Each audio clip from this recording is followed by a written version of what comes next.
They spent a long time trying to convince you that AI wasn't a bubble, but it is. And finally, many of them are admitting it. But now they're trying to convince you that it's like the dot-com bubble, and that when the smoke clears, it will be a whole new and much more prosperous world. But this bubble is not like the dot-com bubble, and not just because it's way bigger, and not just because it's a higher percentage of the economy is being propped up by it, but because generative AI, unlike the internet, is not a big step down a path that could lead to prosperity and abundance.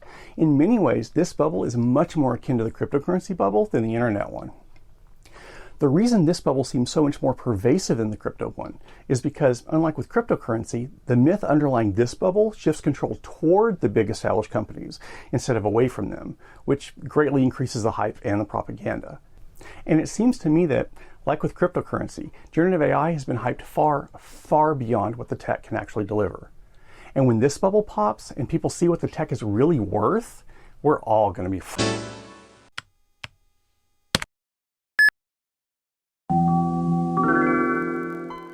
This is Internet Bugs. My name is Carl. I've been a software professional since a decade before the dot-com bubble, and for the last couple of years I've been here on YouTube trying to make the internet a safer and less buggy place. I also have a Patreon community where I post exclusive videos, have community text chat, and weekly live calls. I'd love to have you participate if you're so inclined. You can go to internetofbugs.com or follow the links in the description below.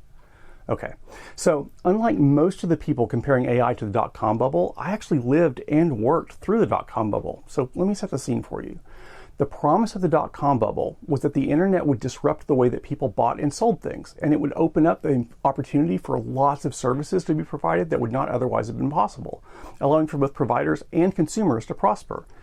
Eventually that turned out to be true, but it didn't happen the way or in the time frame that the investors hoped it would, because there was a hard problem that still needed to be solved, what was called the last mile problem.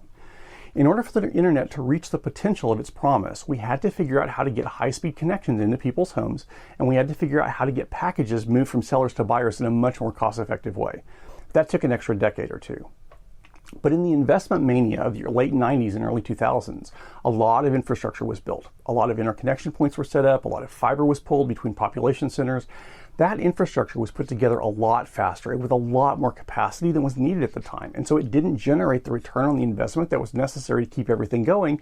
So the bubble popped and a lot of companies went out of business and a lot of investors lost a lot of money. But eventually those fiber cables and interconnection points were put to good use to make the internet that you're currently watching this video on. So the four things to remember are: one, the promise, a huge expansion of commerce. It was there and it was correct. Two, the winners, the people who wanted to buy or sell things to people not near them and people that move things between buyers and sellers. They were far more numerous and far more powerful than the losers, the brick and mortar retailers who wanted to maintain their position in the value chain. Three, the roadblock between the promise and the fulfillment, the last mile problem, was solvable eventually. And four, the things purchased by all the speculative investment money, the fiber cables and interchanges, were still usable and valuable when the roadblock was finally solved. Okay, now a really brief rundown on the cryptocurrency bubble.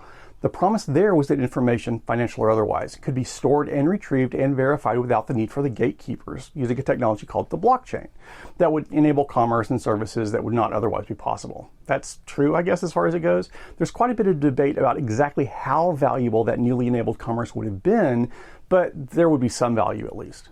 The roadblock, well, the biggest roadblock, there may be others too, but the main roadblock is that in order to participate in this new ecosystem, everyone needed to acquire the technology to connect to it. Electronic wallets, new points of sale system, that kind of thing. It's pretty much the same as the kind of last mile problem that the internet had. It's not insurmountable, but it's time consuming. The winners and losers, though, that's a big difference, because the losers would be the people and the companies that are currently the gatekeepers of the old systems. Banks, credit card companies, financial institutions, that kind of thing. And they are far more powerful than the brick and mortar retailers who would lost their business back to the internet in 2000. And that means that they were much better positioned to throw a wrench in things. And then finally, the things purchased by all the investment were computers used to manage and work with the blockchain. And it turns out that the kind of operations those computers were made to perform are very similar to the kinds of operations that are needed to run generative AI, which means there wasn't a huge crash. The resources just kind of rolled over into the next bubble. I'm oversimplifying, but that's basically the idea. Now, let's talk about generative AI. Now, not hypothetical AI, just the current LLM, transformer-based, ChatGPT kind of generative AI.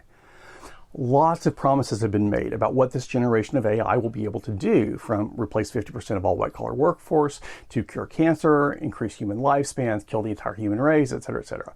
Is the promise real? I don't think so, but let's assume for the sake of argument that it might be, and let's see how the rest of this would play out. Who wins in this scenario? Well, the people that win when companies make more money, the investors, executives, key employees, those kinds of people. Who loses? Everybody else, especially the people whose jobs would get replaced by AI. So you can see why the investor class and AI companies are pushing this so hard. If this actually happens, they stand to gain immensely. So what's the roadblock? Well, it depends on who you ask. What we do know is that the promised productivity gains are not being realized.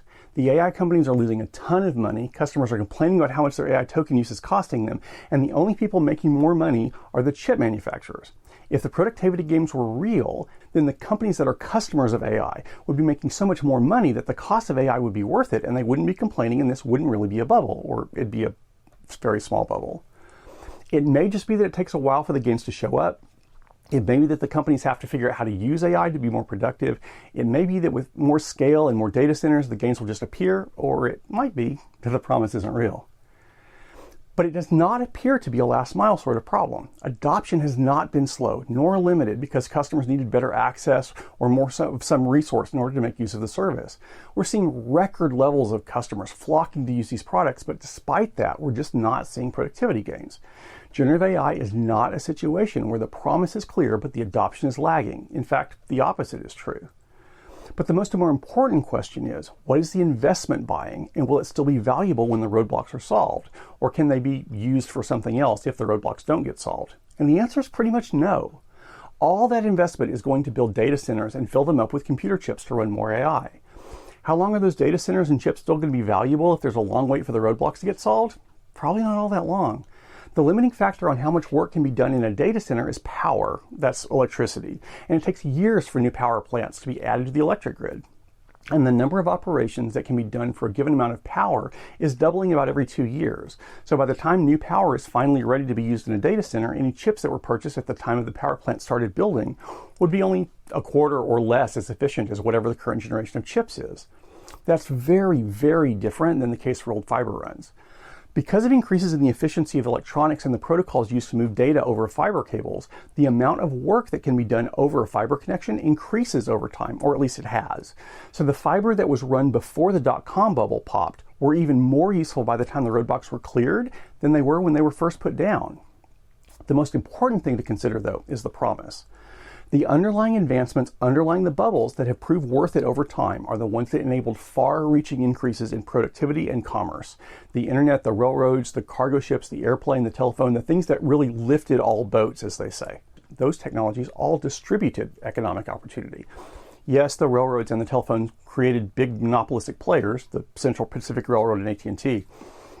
But at the same time, they created opportunities for a lot of other businesses. It opened up huge continent-wide markets for goods to be sold and delivered that made thousands, if not hundreds of thousands of companies successful in ways that wouldn't have been possible beforehand. Crypto also didn't lift all the boats. In theory, blockchain technology should be democratizing, but in practice, the vast majority of all the winners were either in the exchanges like Coinbase or FTX that facilitated the transfers between cryptocurrency and currencies like dollars and yen, or they were the crypto miners that devoted a huge amount of sophisticated hardware to mining, make it virtually impossible for masses to compete. So the question seems to be, does generative AI allow for opportunities to be scattered across hundreds of thousands or millions of companies, or does it benefit only a few? Well, not exactly. Generative AI might distribute economic benefit or it might consolidate it, but that's not really the relevant question. The important question is, do the resources being funded by the investment bubble benefit the few or the many? And I think it's clear that the current capital spending is going to build data centers and buy high-end AI processor devices. And I think it's clear that giant data centers filled with the largest multi-tenant AI processors that money can buy are not going to benefit just everyone. Huge data centers create the conditions for large companies to charge large rents to use their AIs. And rent seeking extracts money from the economy and it doesn't increase the overall size of the economy. Taking generative AI technology and running it on local processors could maybe end up facilitating making the economic pie bigger or rising tide raises all boats kind of thing, although the real productivity gains that would allow that to happen haven't been measured to date. But the bulk of the current investment isn't like that. What's driving this bubble isn't like that. These data centers being built are such that each of them will draw more electricity than almost any US city, any except for the 10 largest. That's not something that creates new markets or new opportunities for commerce. It doesn't connect businesses to new consumers. It centralizes the economic benefit to those who can afford to build and run giant data centers. And that's why generative AI bubble won't have the long-term benefits to the economy like the internet bubble or the railroad bubble did. It's not funding technology that helps the larger economy increase its overall value. This bubble is funding technology that helps the large companies keep an even bigger share of the profits, which leaves less money and opportunity for the smaller companies where the innovation typically happens. It's not expansive, it's extractive, and it makes the rest of us worse off. And most important for the people that watch this channel, it makes the internet worse off. And that stinks because the internet already has far too many problems. And anyone who says differently is probably selling something, like a fairy tale about how the data center being built next to your neighborhood is good, actually. Thanks for watching. As a quick reminder, there are links below if you'd like to be part of the Internet of Bugs Patreon community. And let's be careful out there.